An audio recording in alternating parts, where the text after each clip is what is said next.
Hello, welcome to another Hellenistic challenge. Today the question is, will Elizabeth Holmes have to serve out the prison sentence that she was given last week? She was sentenced to 11 and 1/4 years in prison for defrauding the investors in her company, Theranos.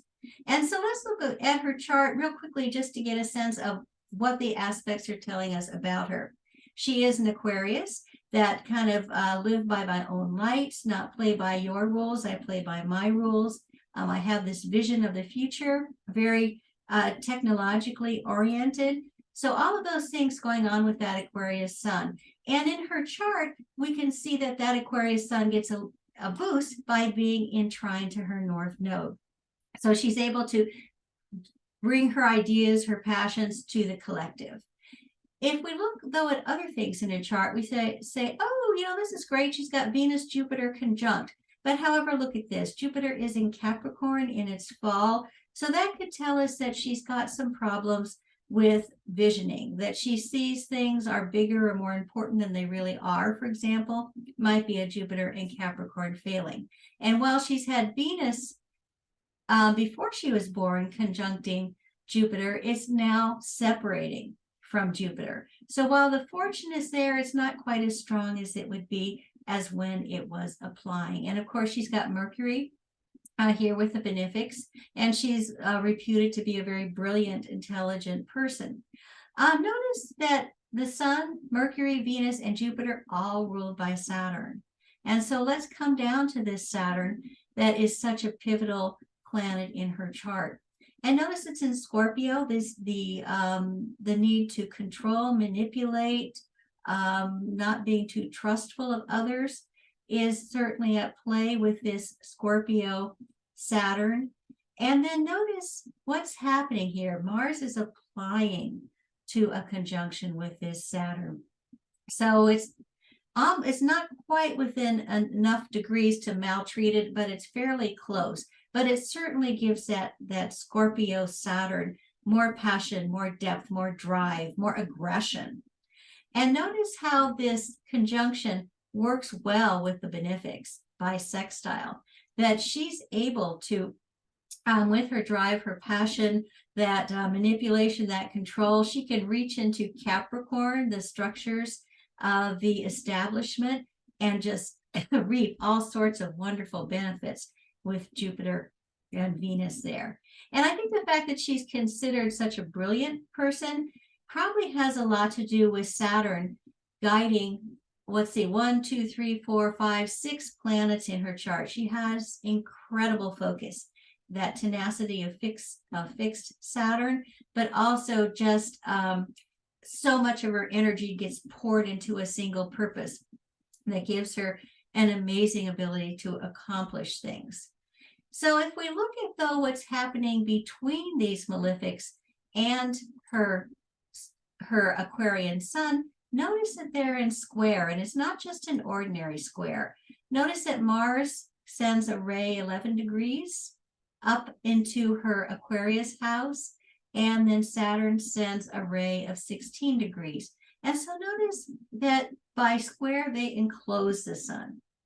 And so that tells us that Lord Karma is going to be very strong in her life, as we've seen from these past few years. In fact, it's Saturn's journey that was able to helps us tell the story of what happened in her life. We had Saturn starting here, when she was really struggling with the invention, the blood testing machine. With Saturn, her Saturn return, she's facing the fact that this machine is just not working, not doing what she's promising investors. And so then when Saturn gets to her benefics, it really shuts down all of the good things that she was being able to reap at Jupiter and Venus here. It's the year that she had in 2018 when Saturn was in Capricorn. She was forced out of her company. She was forced to return a lot of the investments, and she was placed under indictment. And then when Saturn went to her sun at the end of January 2022 is when she was found guilty of fraud. And then Saturn returned, went retrograde, came back to her sun was when she was sentenced to 11 and a quarter years in jail. And will she serve? I think initially, yes. You know, so we've got Saturn coming up to her moon. The moon, because this is not a time chart, we aren't sure if it's where it is in Pisces or even late Aquarius, but Saturn coming within the range of her moon could suggest, you know, that coldness, that separation from home and warmth. She has one child and another on the way, so separation from her children. So all of those things are going to be happening next spring when she is told that she needs to report to jail. However, let's look just a couple of years down the road, because I tend to think that there's going to be a lot of legal shenanigans going on behind the scenes, a lot of high-priced attorneys working on her case.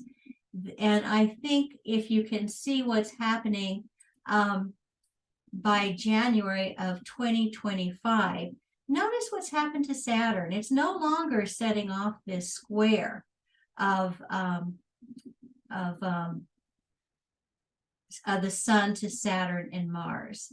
Now it's actually setting off, creating a nice trine. So we've got a trine from Saturn to her natal Saturn and Mars here. So that shows a more positive outcome. Also notice that Saturn transiting Saturn will be passing over a sextile to her Capricorn planets. So that aspect she has in her chart that enables her to use her will and her energy and her manipulation and her control to get what she wants, you know, that Venus Jupiter from other people, will be highly activated by Saturn's transit by January of 2025. And then just another thing that's happening that's pretty indicative of something positive happening in her life is that Jupiter by then will be in Gemini, crossing that North Node and reigniting that North Node Sun trine. So my prediction is that she will be out of jail, maybe on some sort of supervision or control at home, but out, no longer serving her prison sentence by January of 2025.